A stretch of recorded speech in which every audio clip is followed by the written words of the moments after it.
ये कहानी है एक ऐसे गांव की जहां सुबह सूरज की पहली किरण मिट्टी के घरों को सोने जैसा चमका देती थी। जहां जिंदगी बहुत सादी थी लेकिन हर कदम पर मुश्किलों से भरी हुई।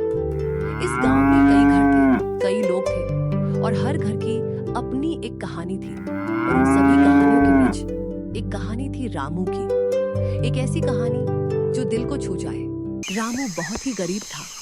उसके पास धन तो नहीं था लेकिन मेहनत करने का अटूट हौसला था। रोज सुबह वह जंगल जाता, लकड़ियां काटता और उन्हें बाजार में बेचकर अपना गुजारा करता था। हे भगवान, आज मेरी मेहनत बेकार न जाए। बस इतना मिल जाए, एक वक्त की रोटी नसीब हो जाए।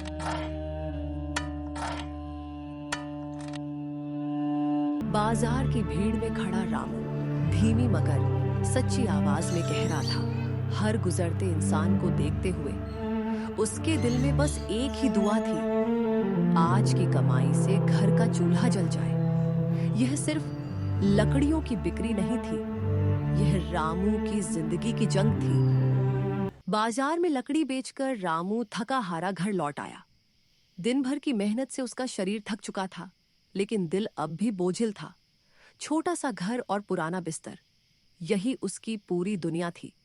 जैसे ही वह लेटा, थकान ने उसे गहरी नींद में डुबो दिया। पर उसे नहीं पता था कि यह रात सिर्फ नींद की नहीं बल्कि उसकी जिंदगी का सबसे बड़ा रहस्य लेकर आई है। अगले दिन रामू फिर से अपने पुराने रास्ते पर चल पड़ा, जंगल की तरफ, लकड़ियां काटने के लिए। उसे क्या पता था कि आज का दिन उसकी जिंदगी की कहानी ही बदल देने वाला है। घना जंगल, चारों ओर ऊंचे ऊंचे पेड़, पत्तों की सरसराहट और लकड़ी काटने की टकटक आवाज।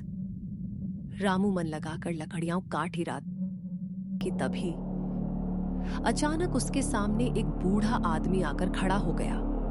सफेद दाढ़ी, झुर्रियों भरा चेहरा और आंखों में एक अजीब सी चमक। तभी बूढ़ा आदमी बोलता है, बेटा, मुझे बहुत प्यास लगी है, क्या थोड़ा पानी मिलेगा?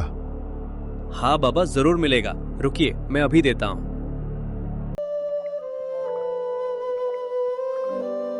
धन्यवाद बेटा, तुम्हारा भला हो। मैं कब से तुम्हें देख रहा हूँ, तुम बहुत उदास लग रहे हो, क्या बात है? क्या बताऊं बाबा, मैं बहुत ही गरीब हूँ। दिन भर जंगल में लकड़ी काटता हूँ और बाजार में बेचता हूँ, लेकिन फिर भी मैं 2 वक्त का खाना भी ठीक से नहीं खा पाता। बेटा, तुम बहुत ही नेक दिल के लगते हो, इसलिए मैं तुम्हें एक रहस्य की बात बताता हूँ। यहाँ से 50 कोस दूर एक रेगिस्तान है। वहाँ रेगिस्तान के बीचों बीच एक पिरामिड है। उसके अंदर बेशकीमती खजाना है, लेकिन आज तक कोई भी वहां तक पहुंच नहीं पाया। लोग अपने लालच के वजह से पिरामिड से कभी बाहर नहीं आ पाए। तुम जाना वहां और कोशिश करना कि लालच से बचे रहो। इतना कहकर वे बाबा वहां से अदृश्य हो जाते हैं।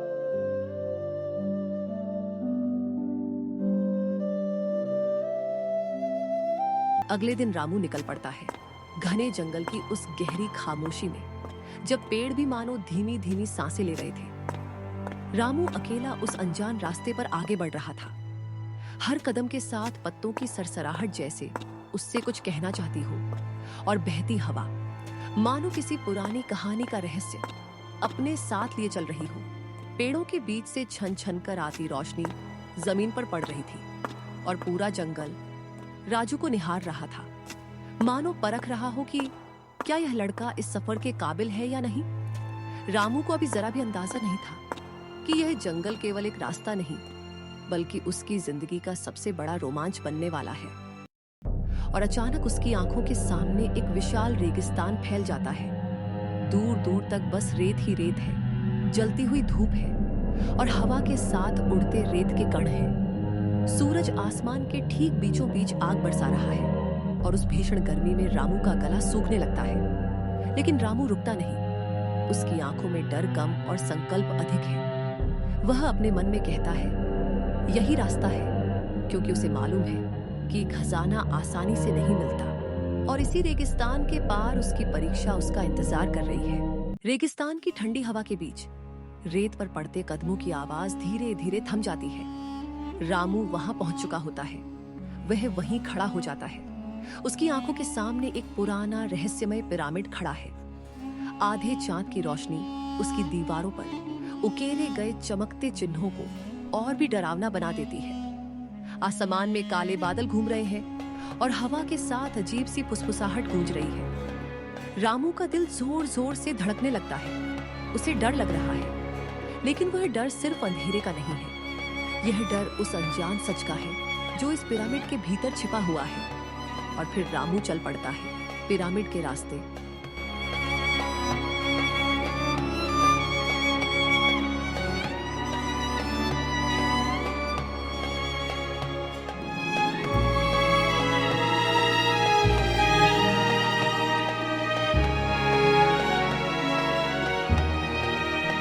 गहरी खामोशी से भरे इस पिरामिड के भीतर रामू धीरे धीरे आगे बढ़ रहा है।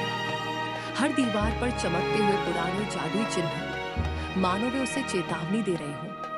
हवा में एक अजीब सी ठंडक है और हर कदम के साथ ऐसा लगता है मानो कोई अनजानी शक्ति उसे देख रही हो। यह केवल एक पिरामिड नहीं है, यह प्राचीन रहस्यों और भयानक जादू का घर है। अचानक रामू की नजर एक पुरानी धूल से ढकी हुई मम्मी पर पड़ती है। वह दिखने में बेहद डरावना लग रहा था। रामू डर के मारे एक कदम पीछे हटता है। यदि तुम इस पिरामिड के खजाने तक पहुंचना चाहते हो तो मेरी 3 पहेलियों का उत्तर देना होगा।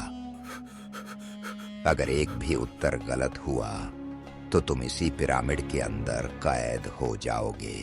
रामू डरते हुए बोलता है। जी पूछिए, मैं अपनी पूरी कोशिश करूंगा आपके पहेलियों का सही उत्तर देने का। पहली पहेली, मैं हमेशा आगे बढ़ता हूँ लेकिन कभी पीछे नहीं मुड़ता। मैं क्या हूँ?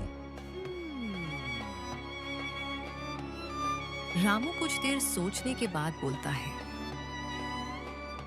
आपकी पहेली का सही उत्तर है समय। सही जवाब। दूसरी पहेली, मेरे पास छाया है लेकिन मैं दिन में दिखाई नहीं देता।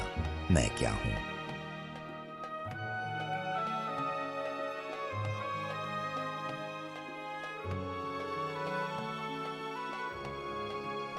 सही उत्तर है रात। सही जवाब। अंतिम पहेली, मैं बिना पंख के उड़ सकता हूँ, बिना आवाज के गा सकता हूँ और बिना छाया के कहीं भी जा सकता हूँ। कौन हूँ मैं? थोड़ी देर सोचने के बाद रामू अंतिम पहेली का उत्तर देता है।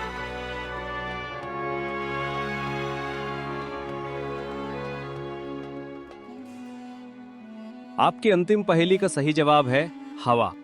सही जवाब। इतना कहकर वह हवा में ही कहीं गायब हो गया। रामू अब खजाने के कमरे की तरफ आगे बढ़ने लगता है।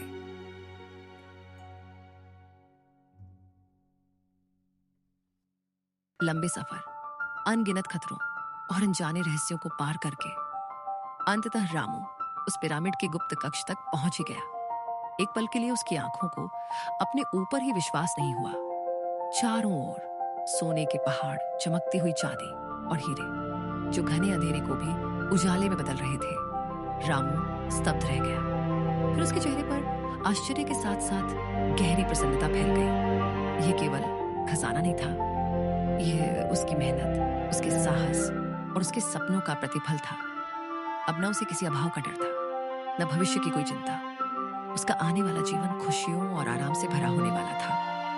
और उस प्राचीन पिरामिड के बीच जहां सदियों से सन्नाटा पसरा था, वहीं आज एक नए भाग्य की कहानी लिखी जा चुकी थी। यही रामू की यात्रा का अंत